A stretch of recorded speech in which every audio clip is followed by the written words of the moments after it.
Wherever you all are, whether it's morning, afternoon, or evening, we are just so excited that you're here today. My name is Janessa Dunn. I am the Director of Admissions here at Skidmore College. Many of you may have been a part of several of our webinars throughout the year, so welcome back for those of you who are here. But today, our opportunity is going to be geared towards the faculty lens in the engaged liberal arts here at Skidmore, and we have 5 fantastic panelists who are experts within their areas of interest, but who also are deeply dedicated to supporting students in their liberal arts experience. And we want to define what that means. So without further ado, I would love to go to delve into this wonderful panel here, who I will actually ask to introduce themselves, to share a little bit more about their experience here at Skidmore, how long they've been here, their area of interest, and then we're going to talk about the liberal arts at Skidmore more deeply. So let's go ahead and start off with Professor Katie. Do you mind introducing yourself? Sure, thanks. Hi, everyone. My name is Katie Bastian. I am an assistant professor of anthropology. I've been teaching at Skidmore since 2016, so going on 10 years pretty soon. And I think I've got a feel for it at this point, so I hope that I can answer your questions. My area of expertise is biological anthropology. I'm an expert in the human skeletal system, so I teach classes anywhere from our introductory level, anthropology of the human past, which teaches us about evolution and the origins of complex societies and things of that nature, all the way up through human osteology, forensic anthropology, and courses focused on violence and the human diet. So those are kind of some of the things that I teach. Very nice to be here. Thank you so much for that wonderful introduction. And that intrigues me. I was a chemistry major in college, so I'm like, biology, all of it. That's so fascinating. I will move it over to Professor Charlotte. Do you mind introducing yourself? Hi, everyone. 大家好. My name is Charlotte Devlin. I'm in the music department. This is my 6th year at Skidmore.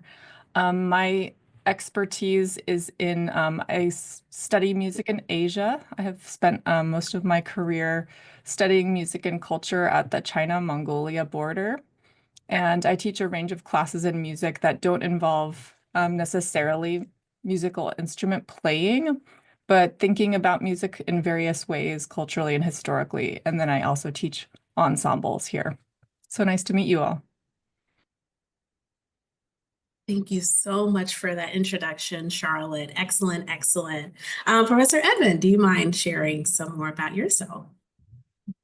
Hi, everyone. My name is Evan Halstead. I'm in the physics department. I've been here since 2013. My area of interest, so my graduate studies were in cosmology. So I studied black holes, expansion of the universe, things like that.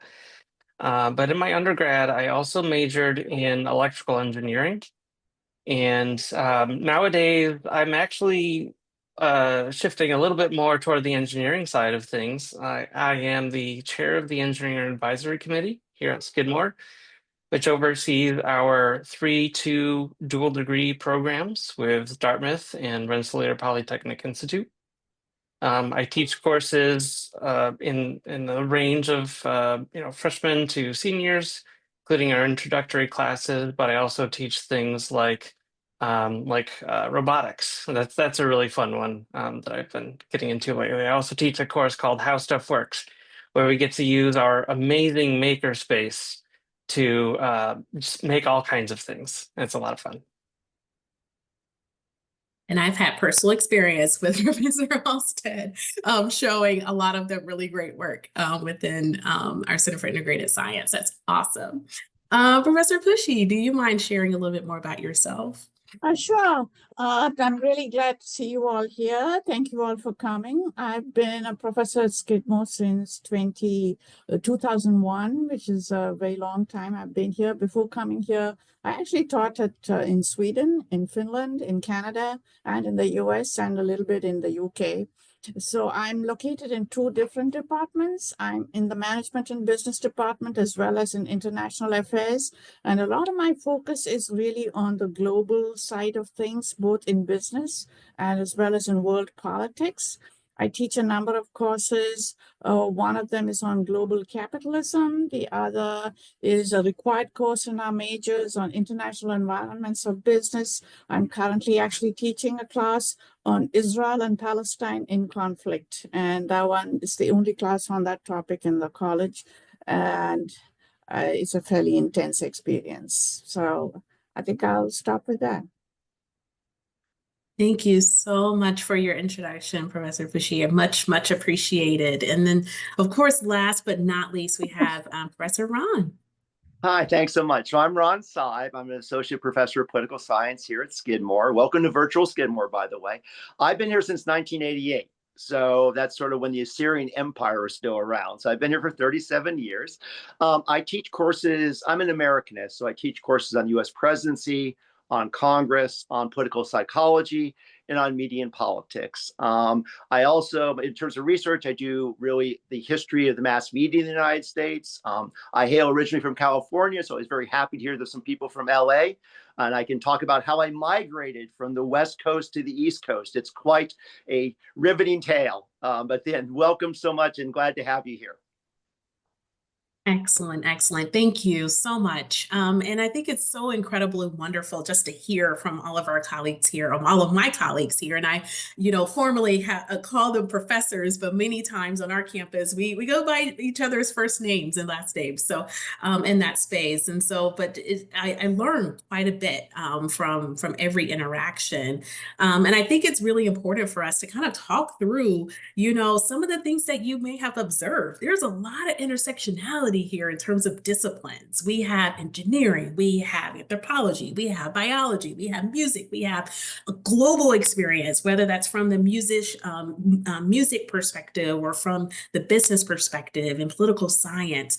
And that is really the heartbeat of the liberal arts education. So let's start off with this first question. In a world of choices, whoever wants to start us off, why the liberal arts?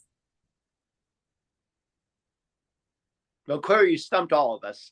No idea. No, I'll start off because I do think that my journey or pilgrimage to the liberal arts, I don't think it's unusual, but my undergraduate and my graduate education were both at very big public universities. I didn't really have much of a concept of a liberal arts college. In California, there are liberal arts colleges, but they're kind of scattered around. Most students end up going to the UC system or the Cal State system. So when I came to Skidmore, I really didn't have a good fix or really good grasp of the liberal arts. My thought was I would probably be here for a couple of years, that I would move on to a major research university, probably on the West Coast. However, I actually fell in love with Skidmore and I've really become evangelical for the liberal arts. And the reason is because I really feel like the liberal arts create well-rounded students. I always tell my advisees that I want them to be not just specialists, and there's nothing wrong with being a specialist. Now, again, if you want to study engineering, Professor Halstead can help you to do that. And I have 3 lovely nephews who are engineers, and I have nothing critical to say about them in terms of their profession, at least. Maybe their personalities could use some work. But I think what the liberal arts allows you to do is to really, as Janessa just said, to really have an integrative education. I think that the reason I like teaching political science at Skidmore College, it's political science as a discipline, I always think is very parasitical. We can't really do our work if we don't actually study economics, if we don't study sociology, if we don't study management and business as well. Anthropology is becoming an important cognate discipline for us now in political science. So I think doing political science in a liberal arts environment actually gives you a better view of the discipline than if you did it at a big university where you'd be very specialized. Because I tell my students always that they should be taking courses in economics. They should take macroeconomics. They should be taking management and business and what's called MB 107, which is sort of their gateway course in business. I even tell them take courses in music and dance. I can't tell you how many music and dance, political science double majors we have. But I really want to have a fully formed student because, again, it sounds like a cliche and hackneyed, but I think it really is critical, which is that we want to teach you how to learn. As you know, right now, everything's changing so rapidly. AI is the tip of the iceberg. but we really want to teach you how to, again, write fluently, how to analyze problems, how to read with care. If you have those skills, they're very transferable, and you can actually then grasp on to any kind of profession, any kind of disciplines, and you'll also be interesting people too. And I think that's really the objective, is interesting people matter here, as well as creative thought. I would build on that as well. I came from the Midwest and went to a liberal arts college, similar in structure to Skidmore. And what I found there and what I find at Skidmore is that you have an opportunity to explore lots of different things. And as Ron was saying, it makes you a more well-rounded individual where you can have conversations about all sorts of things. You can have applied methodologies and skills in a lot of different things.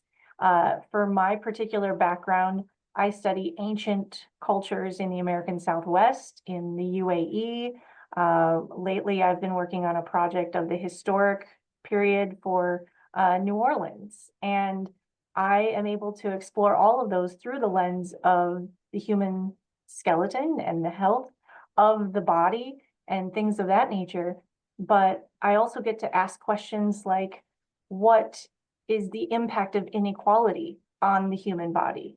What are violence behaviors that are impacting people as they face different problems in their lives? Climate change, for example, is a long history throughout our entire existence that will always impact us. So you can explore questions about science, about culture, about human interaction and the arts, all through a singular discipline of anthropology, but it really isn't a singular discipline. And the best thing about a liberal arts institution, in my opinion, is that you have the flexibility and almost the strong encouragement to explore all of these different things as you like it. So I'll leave it at that, but that's really what liberal arts can do for you, I think. Yeah, I had a very similar experience to Ron, in that I went to a very large research university as an undergrad. And when I came to Skidmore, I didn't even know this kind of thing existed. And I was amazed. And I think one of the things that you get is a sense of community that you don't get at a much larger institution. And I think that is extremely valuable for the students. And our classes, our upper level classes are, 10, 12 students, something like that. And some of our freshman level classes are even that big as well. So you get to establish a cohort with like-minded people that you don't necessarily get to experience at a larger university.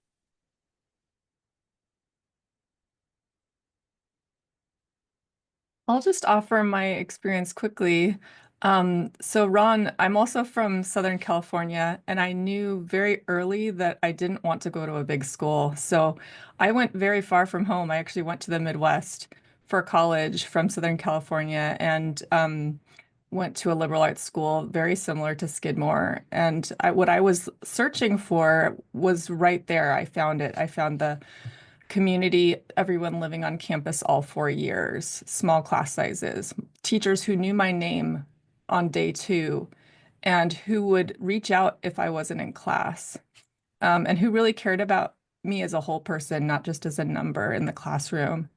So I think that's the experience that we give here at Skidmore, is that intimacy in the classroom.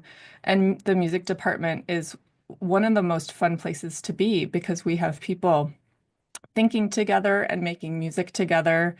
And that's not just music majors, it's anyone from any major who wants to be here and participate in our ensembles. So we give that experience. And I think just like Katie said, we're not just doing music, we're also thinking big questions, and we're helping students grow as individuals and as thinkers, as educated citizens, but using the lens of music to help frame those conversations.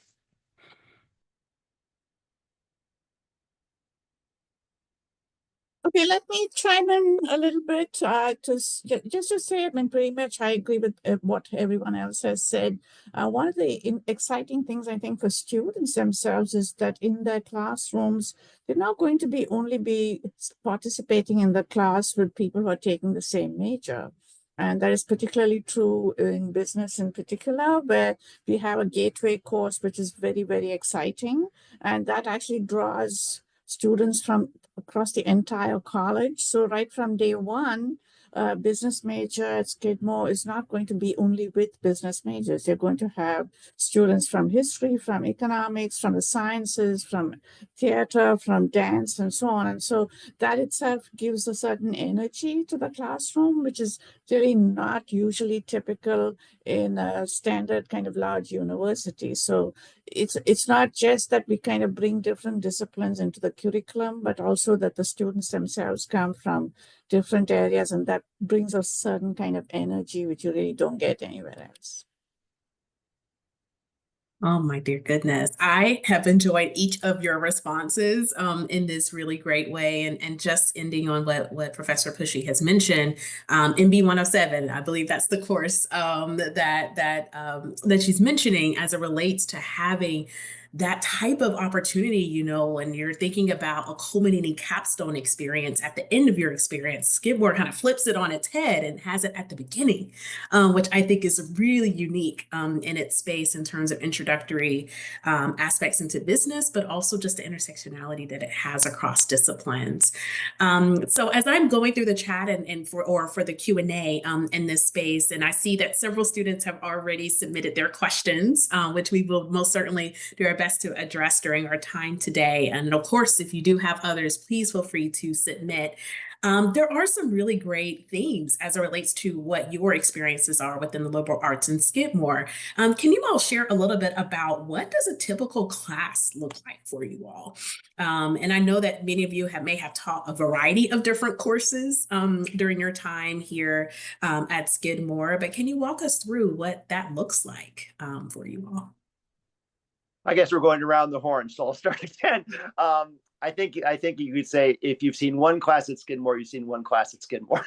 What I really like about that is there's no kind of standard pedagogical practice. I think you're going to find that Skidmore faculty are very innovative. I know when I first came here, I was very much trained in the lecture model. I've now gone to more discussion-based teaching. It's more integrative, where there's some lecture, some discussion. I do simulations. I do a campaign simulation. I do a Senate debate simulation. A lot of that is not because I'm a super creative person. It's because my colleagues are doing all these tremendous things in the classroom, and I kind of piggybacking off of them, that they really inspire me. And our students will come into my office and say, you know, Professor Ojokwe had this wonderful class exercise we did. And of course, I feel like I can steal that and I'll do that. But I think that that's one of the beauties of this. I really like the term that Pushy used, energy. I talked to some of my colleagues at other institutions, and they don't necessarily dunk on their institutions, but they say it's so difficult to get the students to engage, to be interactive, to participate. I don't really find that problem at Skidmore.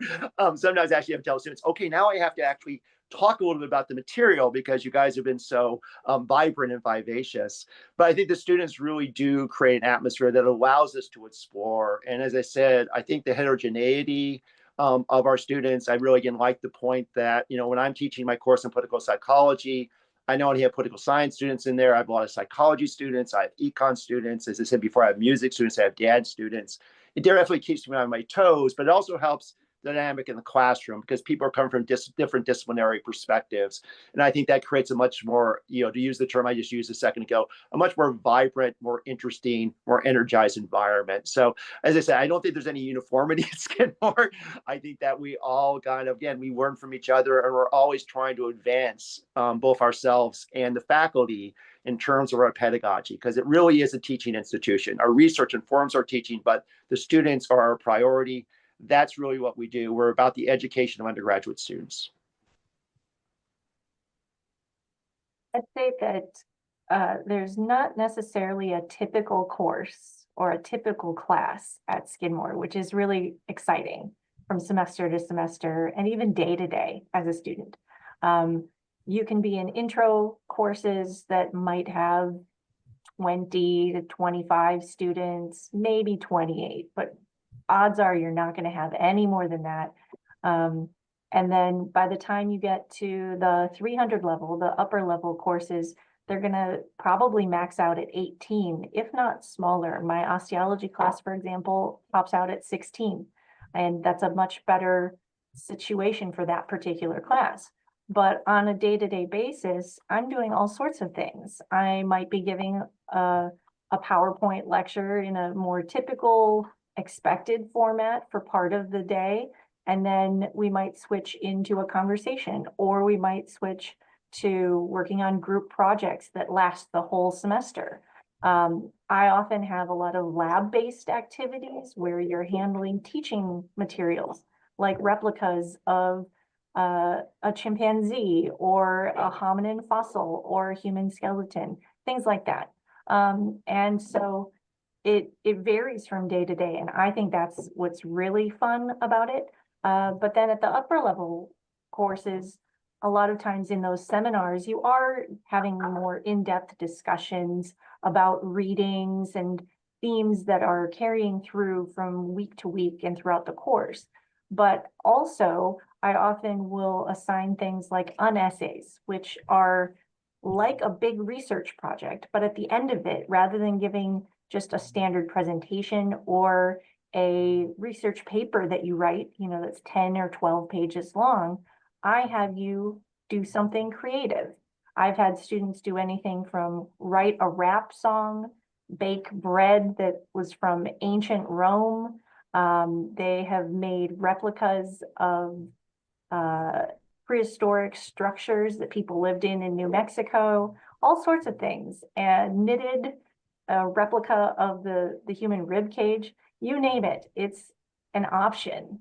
And that's something that you can do in a class at Skidmore that you likely are not going to find at big institutions. So I would say that's a really big selling point for me as a professor, but also I would expect for a lot of you as potential students.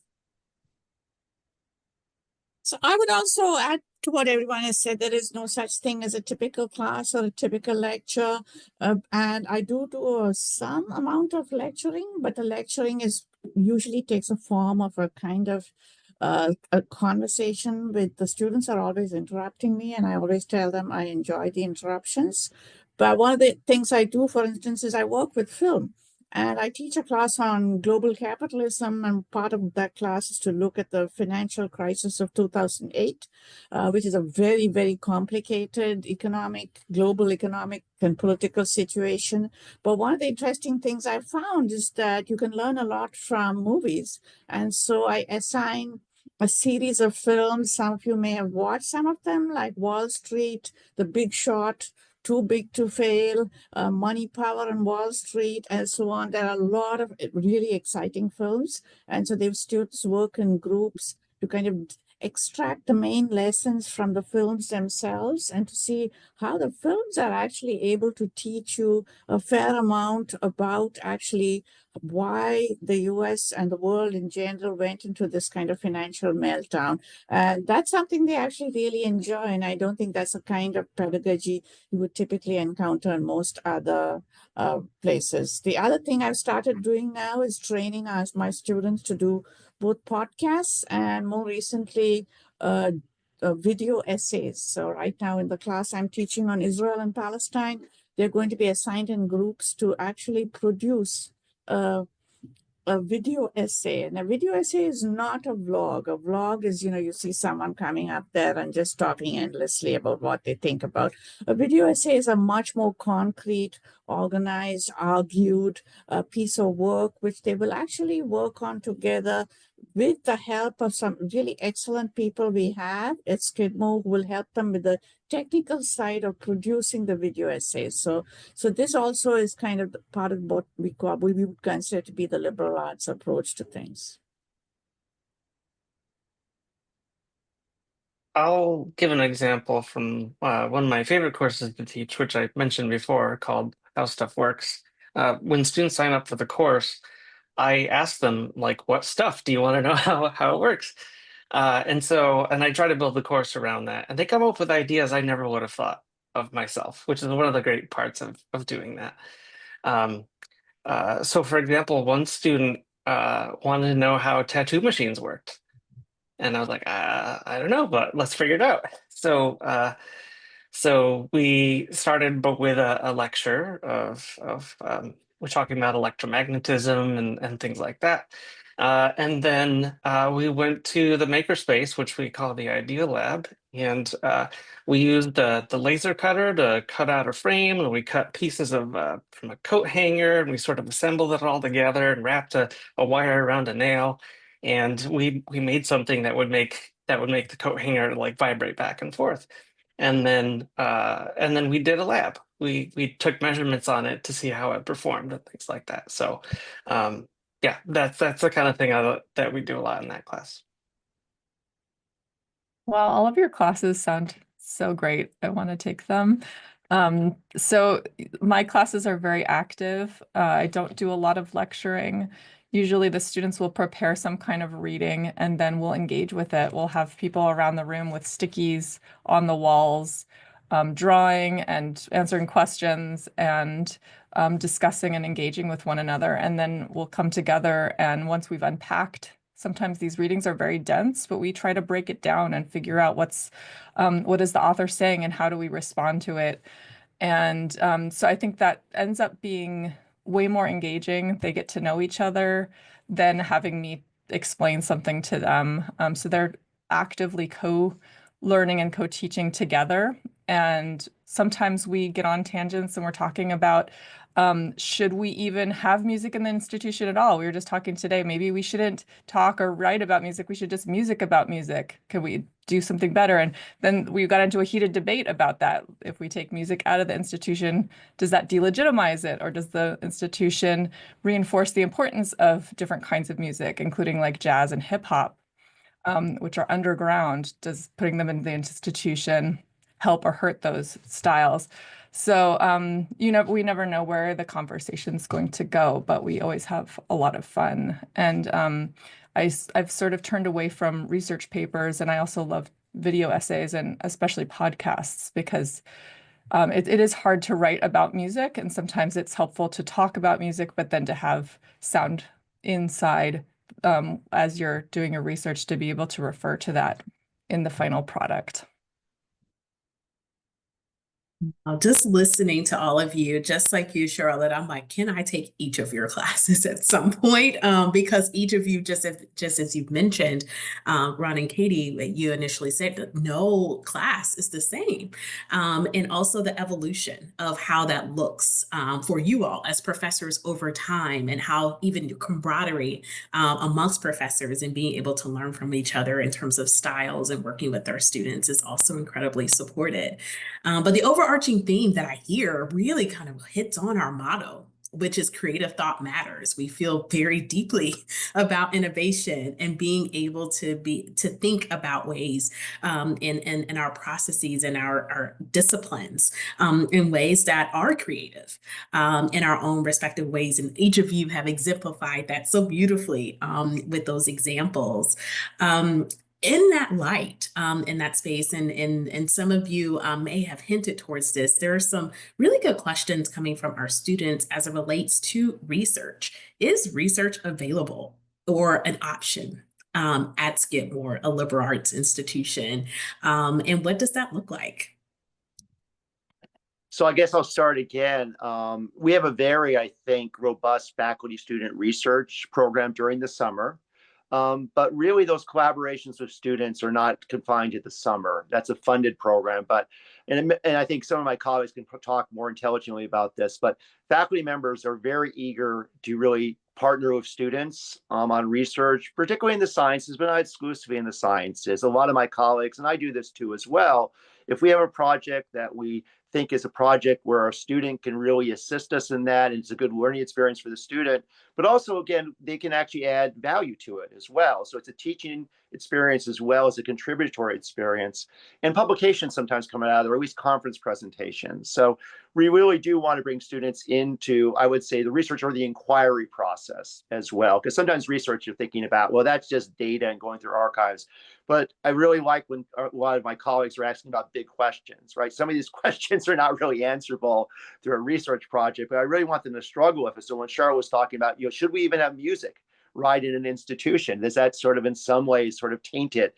If we take it out, does it delegitimize it? That's not a source for research, but it's an interesting conversation. And I think I really want to cultivate among my students, not just this idea I want to publish something, but I want to kind of, again, I have a curiosity about a phenomenon, or I have a curiosity about an event or a subject matter. I want to do some inquiry in that, and I'm happy to partner with them. And I think, maybe it doesn't need to be stated because it's so obvious, or maybe we're just so habituated to it, but faculty at Skidmore College are very accessible for the most part. Again, talking about being in a big institution, I met with my faculty advisor maybe once a year to go over academic planning, and then I would never see him again.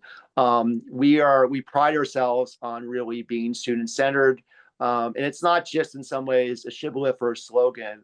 My colleagues are always meeting with their students. Their doors are always open. Maybe we're too accessible sometimes.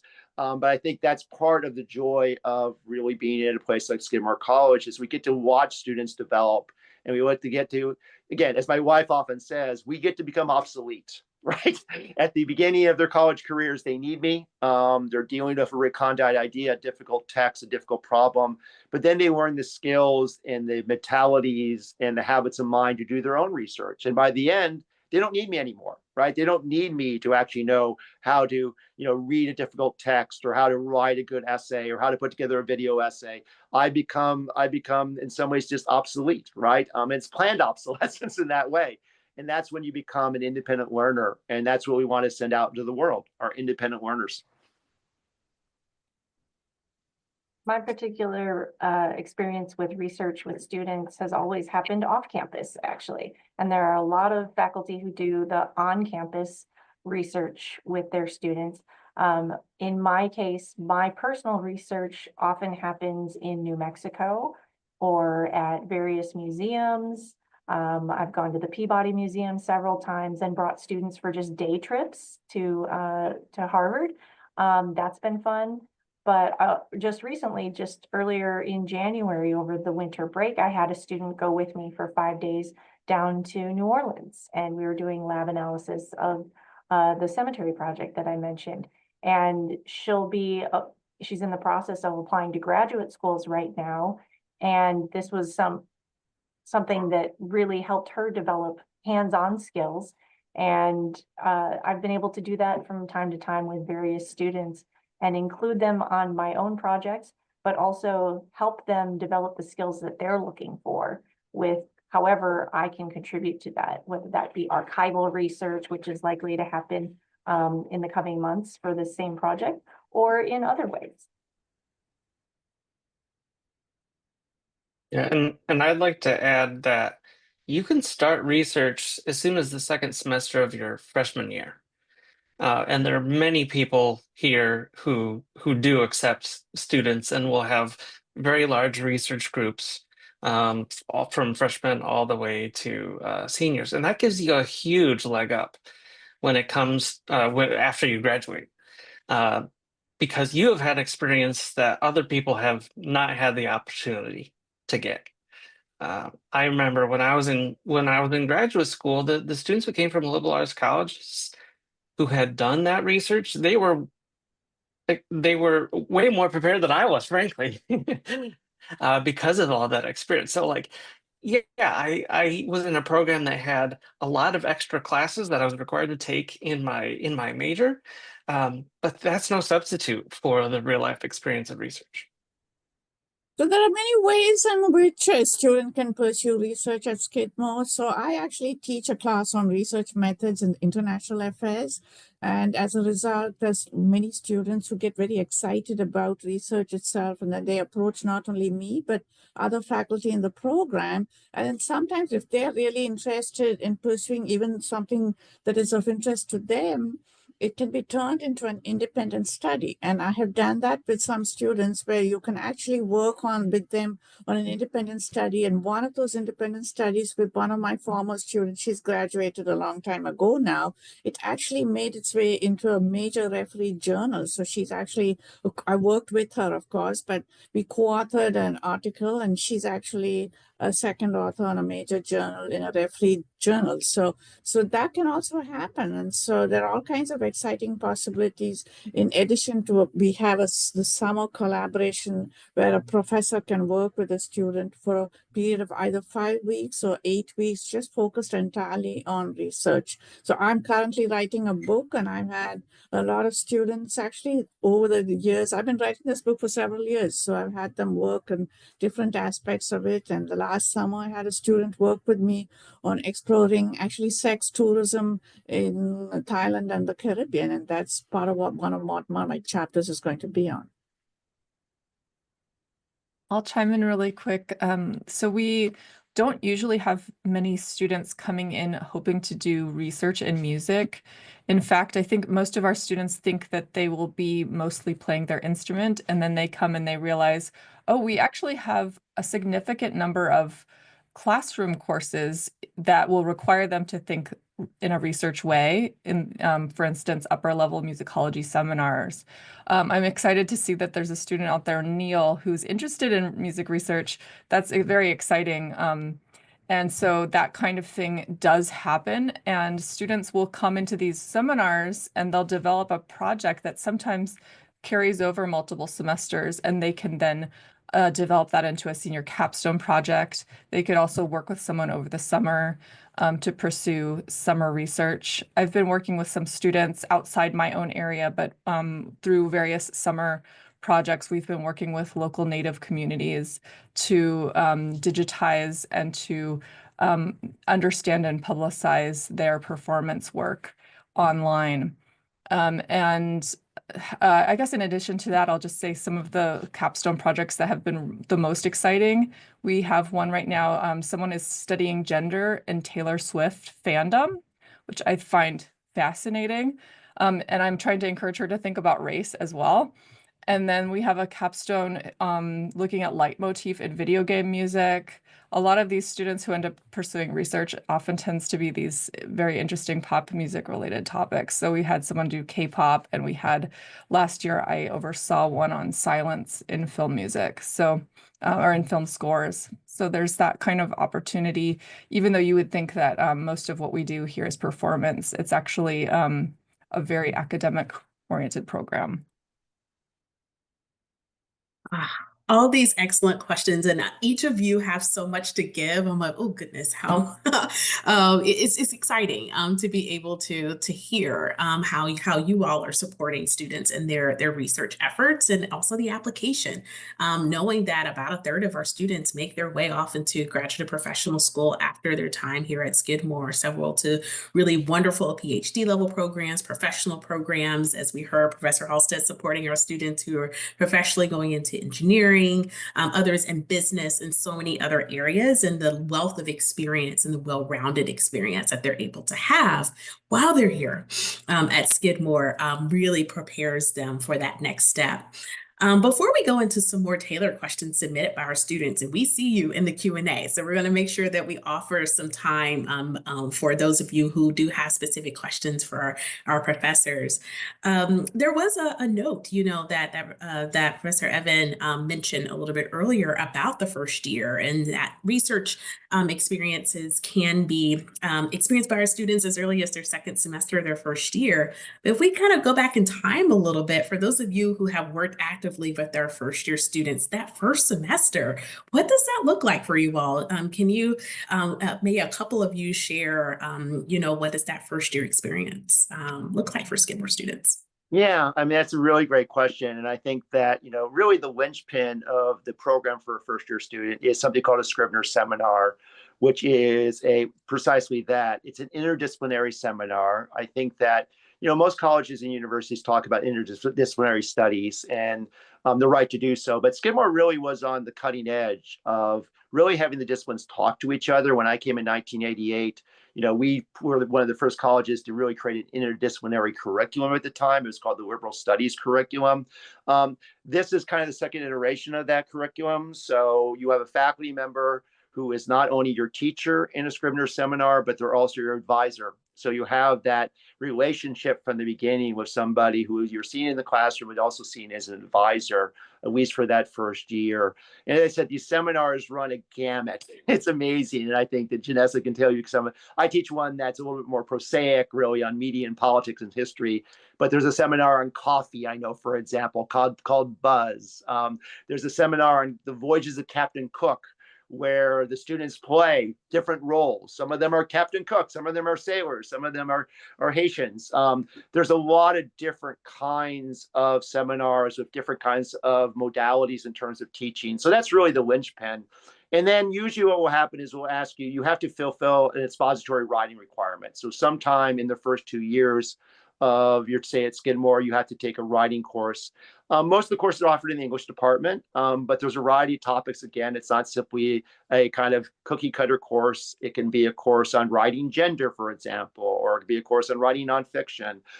We also have still some writing intensive courses, so you may fulfill that requirement in the history department or anthropology at the same time. But you have a 2-year span to do that, but a lot of students like to take care of that early. I think I'm going to defer to Evan talking about the sciences, because I think for the sciences, oftentimes, particularly if you're a pre-med student, your first year is going to be more, I think, structured and regimented. But I think it's really that first year seminar, Scribner seminar, which, as I said, is really kind of the most important course that we offer. I think it really is our signature course, if I don't want to be immodest. Yeah, so I guess I'll follow up on what Ron was saying. So I personally have never taught that Scribner seminar course, but I can speak to what your first year might be like if you are interested in the engineering program in particular, because there are prerequisite courses that do need to be taken. Participating in the program with Dartmouth is especially popular. We had a record number of applicants to that program this year. And there are prerequisite courses like Calculus 1 through 3, Physics 1, Physics 2, Intro Computer Science, Intro Chemistry. So there's a lot of stuff you would have to do in those first years, but we are here to help you, to advise you through that process to make sure you can get all of those in the time that you need before you apply. I love it. I love it. And as we think about that first year experience, and just as was mentioned, the whether it's the Scribner seminar, which is required, of course, of all first year students to Skidmore, transitioning over to programs that that you have an interest in. We know that that level of support, particularly from faculty, starts on day one. And actually before day one, typically the summer before you enroll here at Skidmore. And I think that is very much a hallmark, just as Professor Ron has mentioned, of the experience and how hands-on our faculty members are with our students throughout their entire experience here.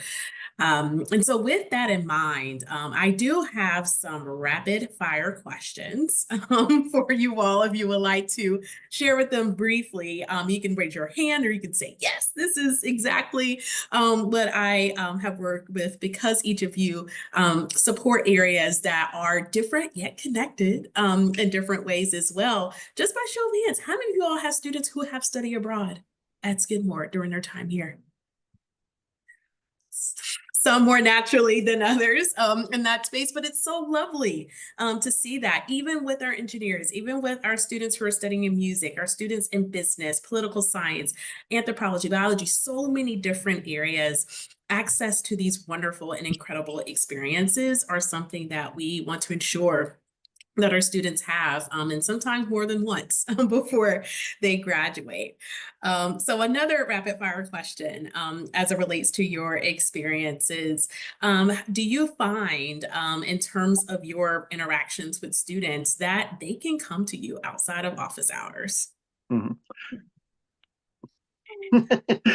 Any examples? I heard some audible responses on that one. Yeah, That's well, I'll start again by saying that I do have stated office hours, but I also tell them that they can meet me by appointment, but I'm also just hanging around a lot. And if I'm in my office and the door is open, please, just come in and they, ask me, of course, if I have time to meet with them. And usually, invariably, I do because I'm usually not doing anything of great importance or merit.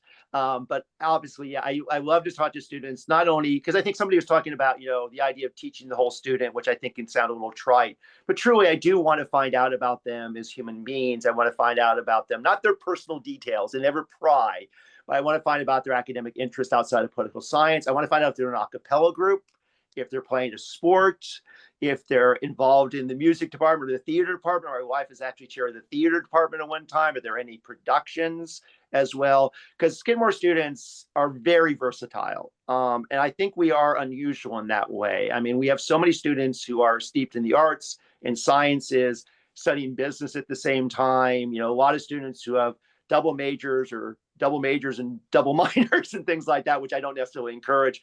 But I think our students are just so, I would say, in many ways, I mean, they do contain multitudes.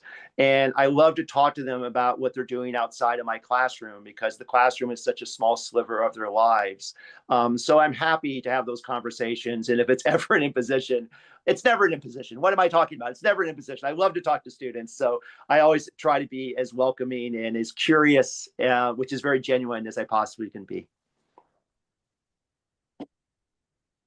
I'm always meeting students. And for instance, yesterday, I went home at 7 o'clock because I was meeting students right after my class, particularly the class on Israel-Palestine, which you can imagine is very intense and generates a lot of discussion, which we often cannot finish in the classroom itself. So the discussion kind of spills over into your office hours, sometimes more than one student. Sometimes I can have 2 or 3 students come to my office. They're not office hours. I no longer even bother with just the pretense of office hours because I have students all the time. And I will also say that one of the things that has happened to me at Skidmore, and the thing I really love about the college is I have developed very, very strong relationships with students to the extent that they continue long, long after the students have graduated. So from my very first Scribner seminar, I developed a very close relationship with one of the students who actually also did a research project with me. She and I continue to be very, very close friends now. She's now in her 30s. And so she's no longer anything like a student. So I continue to have extremely close relationships with students who are now alums. Some of them, even one of them is visiting me next Sunday. And she's coming mainly to see me, for me to give her some advice on grad school. So those relationships continue for a very long time as well. So the whole concept of office hours is almost kind of ridiculous because it's just there and this way exceeds all that you can give them in office hours. Wow, lovely wraparound support and truly an authentic relationship building, in a really incredible community of scholars and learners and vice versa, which has a deep impact on an overall experience. So my next question is actually catered specifically to you, Professor Fushi, particularly from a student who has an interest in thinking about the intersection of data science and technology and international global perspectives in business, and really thinking about how to actualize that in internships and employment opportunities, life after Skidmore, right? Can you share a little bit about your experience working with students in your area that may be helpful for students who are thinking about 4 years and beyond? So I will say that students often come into the program with very clear expectations of what they're going to do and what they actually enjoy. And 90% of the time that changes. And so, yes, you might be interested in, technology now. After a few courses at Skidmore, you may be interested in something completely different. There are more than ample opportunities for anybody interested at the intersection of technology and business. There are internships. There's a fantastic network of alums, especially in the business department. And in this course, we call 107, where students actually present a case to judges. The judges are all drawn from our alums, and they come down here to judge the student presentations and give grades for the projects. But they also, in that process, they forge connections with the students themselves, and the students can then tap into that pool of expertise, and they become very valuable people to advise you on actually how to kind of work out and deal with future career options and opportunities. So there's no dearth of ways in which we can help you with that, but my prediction is that you start out with one interest and it actually sort of moves into various different areas, actually. I would add that a lot of students find anthropology that way in particular. We've had students double major in basically any combination of majors you can imagine. Sometimes it's a little tricky. The management and business major is a cumbersome one, for example, but it's still doable to blend those interests across the college. And although I'm not personally involved in the business major in any way, what I do see in my students who are double majors is that they can take information that they've learned that pertains to cultural anthropology, cultural relativity, how to interact with people from different backgrounds. All of that is vital information and a skill set that can help you in the business world. Lots and lots of businesses are looking to hire people with those backgrounds, not just the technical skill set, not just marketing, not just advertising, whatever it may be. They are looking for that well-rounded background, and a discipline like history or like political science or music or theater or anthropology can all bring some of those skills with you in to set you up for a good experience in the job world. And I would like to kind of add to that the management and business program at Skidmore is not technical at all. In fact, it differs greatly from most of the other management programs you will get in the country, precisely because it is deeply influenced by multidisciplinary aspects. And in fact, it is written into our formal curriculum. We base our program on different pillars, as we call it. One of them is political science, one of them is culture, one of them is media. So even the way in which we teach the courses in the program itself draw on multiple disciplines. My undergraduate degree was in history, when I minored in political science and economics. And so, of course, I bring that into the way in which I actually teach all my courses on international business, for instance.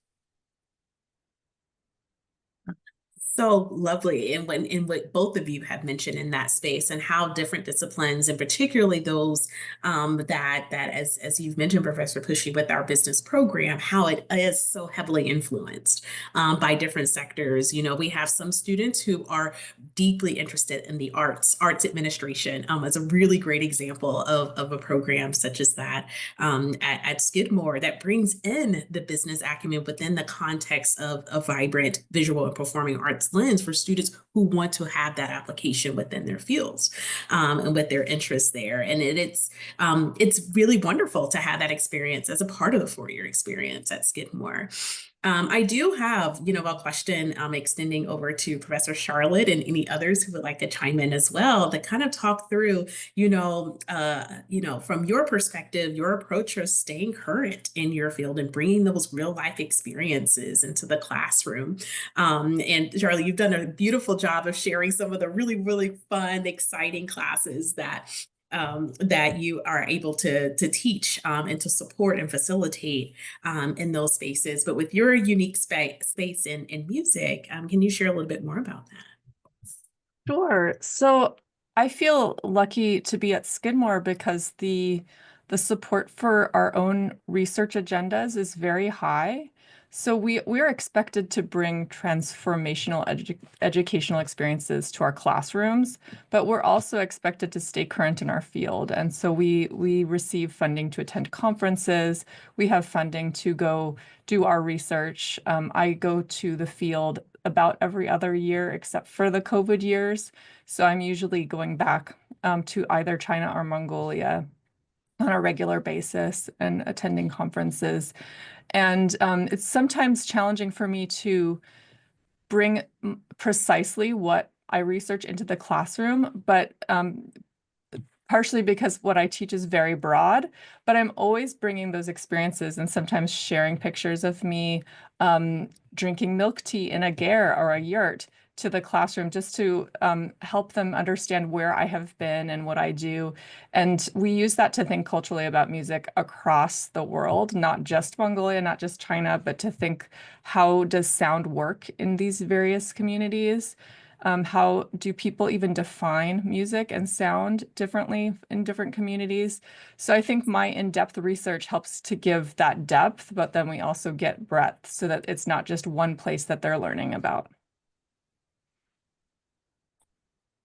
Absolutely. Depth and breadth, which is basically the hallmark of the liberal arts experience, the depth and breadth in the study of multiple subjects. And each of you have done, and I'm just enamored, I'm going to be honest, just to listen to your experiences and the examples that you've had over the number of years. And as you're thinking about your experience, as a final question for each of you in this space during our time today. And again, I want to give a huge shout out to our team here in the background who have been answering questions, as well as our panelists who have been able to answer specialized questions as well in the Q&A.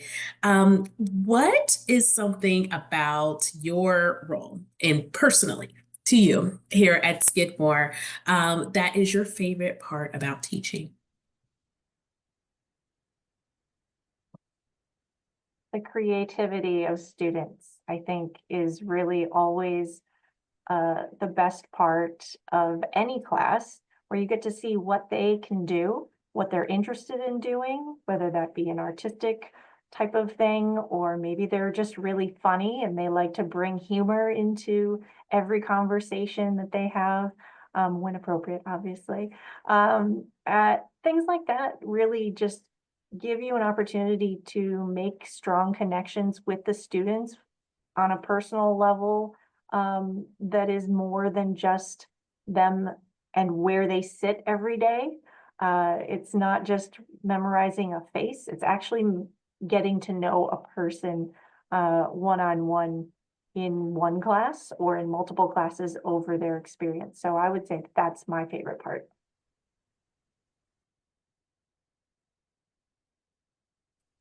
Okay, I'll conclude by just saying my part of the program. I'll conclude by saying that I think I'll say something unusual. What I really love about teaching here is the pre-class conversations I have with students. So I get to class 10 minutes early just to set up the technology, and there are students there, and oftentimes I'm able to get a read of where they are, what the temperature is, and sometimes a comment that's made by a student at the beginning of class before even the class has started will get me to rethink how I'm going to teach that class, either because I realize that the topic I've or the approach I've taken or the topic I've chosen probably isn't going to land very well, or they said something really super interesting that's caused me to think I really want to share that with the rest of the class. So it's kind of doing that prospecting before class, which keeps me, again, a little bit more lively because I have a plan for the class, but I may actually have to change that plan given where the students are on that day. And I think that's something that's made me, I would say, if maybe not a better teacher, but at least a more flexible teacher and a more welcoming teacher. I will say that one of the things that's most exciting is how much I have learned actually from my students. And particularly when it comes to something like, popular culture, for instance, I'm way behind. They are the ones who educate me, or things like even social media. Now, the other thing is I've actually found that the last few years, my students are very, very well informed on world affairs, much more sometimes than even some of my colleagues, because they're reading in a very different way, and they're approaching, I think, even an understanding of the world by looking at multiple media sources not relying on what we call legacy media. And therefore, they're really very interesting and challenging. They bring an atmosphere to the class that is really actually very challenging. And I have to often rethink and reformulate my own ideas and analyses. And I find that actually one of the most exciting things because it is what keeps me probably younger than I am.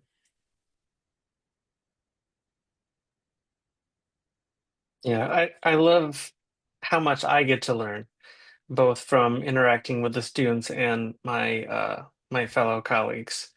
Um, it's amazing the students the things that the students come up with and the things that they're able to achieve, and that pushes me to go even farther myself. Yeah, same. I always learn from my students. I'm always inspired by them. I love how active they are. And even those who are shy at first, they start to feel comfortable and they speak up. And I'll have to say just a quick thing about how talented our students are.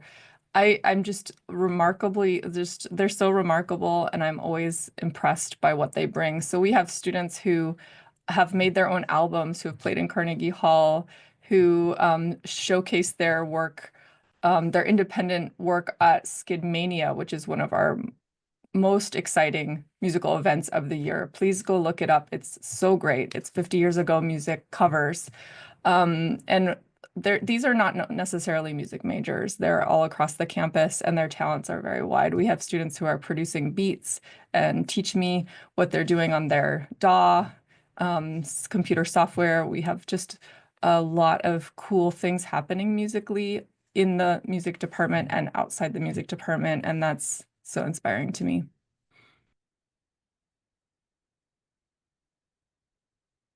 You all, I have to say thank you.